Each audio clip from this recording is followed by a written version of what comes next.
Hey guys, how's it going? How to secure your Bluehost account with 2FA or two-factor authentication. Go ahead to the official website and make sure that you select your plan. And if you want the best plan, visit the link in the description box.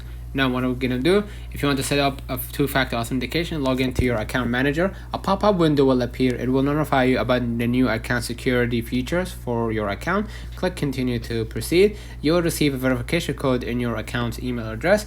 Go back to your account manager. You will be prompted to enter your verification code. Enter your code and click verify. And on the next screen you will receive a notification that a security setup has been completed. Please click the continue to my account button and check your spam or junk folders for an email from verified.bluehost.com if you didn't receive the verification code in your emails in your email account inbox. So let's find out the comments of this video helped you. Don't forget to like and subscribe. Thank you for watching.